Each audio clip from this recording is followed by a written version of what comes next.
Albero Bello adalah sebuah kota berpenduduk 10.708 jiwa di Provinsi Bari, wilayah Puglia, Italia, yang terkenal karena rumah khasnya yang disebut Trullo dan mendapat julukan pemukiman atau desa kurcaci. Kota kecil ini adalah salah satu kota yang berada di kawasan Murgia dei Trulli, sebuah kawasan yang meliputi dataran tinggi Murge dan lembah Itria. Daerah bertanah merah ini sejak dulu merupakan lahan pertanian yang subur, penuh pohon anggur, pohon oak, dan pohon zaitun. Disinilah rumah-rumah Trulli bertebaran, rumah kuno yang disusun dari batu kering dengan atap berbentuk kerucut. Karena bentuknya yang unik dan sejarah yang mengiringinya, sejak Desember 1996, kawasan ini dilindungi oleh UNESCO sebagai situs warisan dunia. Nama Albero Bello berasal dari bahasa Latin Silva Arboris Belli, artinya hutan pohon perang. Karena pada saat itu daerah ini memang ditutupi oleh pohon-pohon yang tumbuh subur.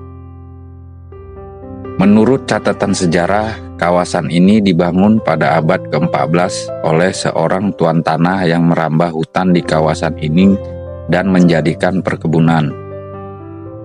Tuan tanah ini membawa pekerja-pekerja dan membangun rumah-rumah sementara untuk tinggal di perkebunan ini. Rumah-rumah ini hanya dibangun dari susunan batu kapur tanpa perekat semen, sehingga si tuan tanah bisa bebas dari pajak yang tinggi. Saat itu, rumah dengan bangunan tetap akan dikenakan pajak yang mahal, sehingga saat orang pemerintahan datang, rumah-rumah ini bisa dihancurkan dengan mudah. Karena tipu muslihat ini, pemukiman perkebunan semakin berkembang. Di abad ke-18, Albero Bello memiliki populasi 3.500 jiwa. Pada tahun 1797, Albero Bello bukan lagi kawasan perkebunan, tapi kota kecil. Kini kota Albero Bello memiliki lebih dari 1.500 Trullo. Jika kita berkunjung ke kota ini akan membuat kita berdecak kagum. Melihat bangunan-bangunan ini akan mengingatkan kita rumah-rumah di zaman prasejarah. Trulli di kota Albero Bello termasuk Trulli tertua.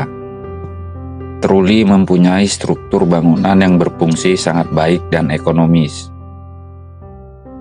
Pertama, dinding-dinding yang tebal bercat putih dari kapur ini berfungsi sebagai penyeimbang panas yang optimal karena bisa mempertahankan panas pada musim dingin dan melepas dingin di musim panas.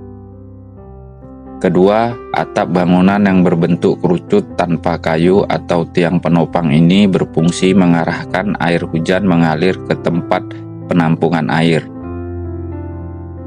Air yang terkumpul ini digunakan untuk memenuhi kebutuhan hidup mereka dan ternak-ternak yang mereka miliki.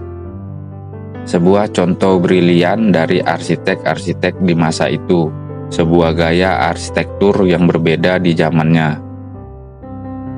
Sebuah ekspresi generasi petani dan pengembala dengan kemampuan dan kreativitas yang mereka miliki dan disesuaikan dengan kebutuhan mereka saat itu. Kini Trullo dibuat bangunan tinggal yang permanen. Dinding Trullo dibuat dengan ketebalan 0,8 sampai 2,7 meter, sehingga temperatur ruangan relatif tetap. Karena berbentuk bulat dan beratap kerucut, hanya ada satu ruangan di tiap Trulli.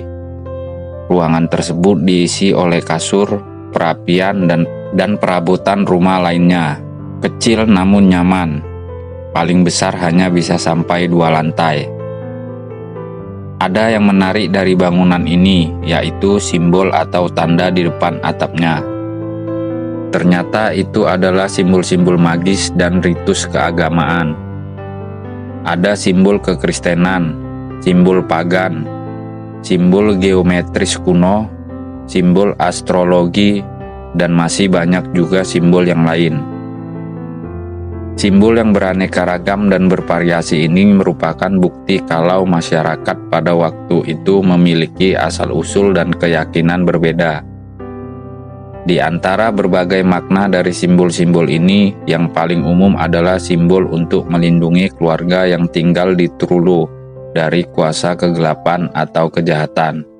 Ada juga simbol-simbol bentuk penyembahan dan permohonan kepada dewa-dewi pagan supaya mendapat hasil panen yang baik. Banyaknya hal yang menarik di kawasan ini, tak heran kalau tempat ini selalu ramai dikunjungi banyak turis, baik turis asing maupun lokal. Banyak turis yang menginap di Truli yang sudah disulap menjadi hotel-hotel yang bagus tanpa merubah bentuk aslinya. Di hotel ini, para turis benar-benar bisa merasakan menjadi tuan-tuan tanah di masa lalu karena pelayanan hotel yang sangat memuaskan. Tapi banyak juga truli yang disewakan oleh penduduk setempat, dan ini yang banyak diminati oleh turis-turis lokal di sini. Karena selain bisa merasakan bagaimana hidup keseharian masyarakat di abad ke-14, momen ini akan sangat istimewa bagi para pecinta alam.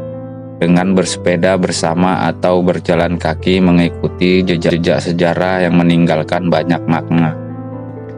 Salah satunya adalah makna toleransi dengan sesama dari para petani dan pengembala ternak yang selalu bekerja sama, baik saat menanam maupun memanen. Saling menjaga ternak-ternak milik mereka baik siang maupun malam, dan bahu-membahu membangun rumah saat yang lainnya membutuhkan tempat untuk berteduh, walaupun mereka berbeda. Untuk menuju Albero Belo, wisatawan bisa berangkat dari stasiun Bari Sentral naik kereta dengan tujuan akhir Martina Franca. Harga tiket kereta api sekitar 4 euro atau Rp60.000 sekali jalan. Waktu perjalanan dengan kereta kurang lebih 1 jam, hingga sampai di stasiun Albero Belo. Hamparan kebun zaitun dan anggur di sepanjang jalan membuat waktu 1 jam terasa sangat singkat.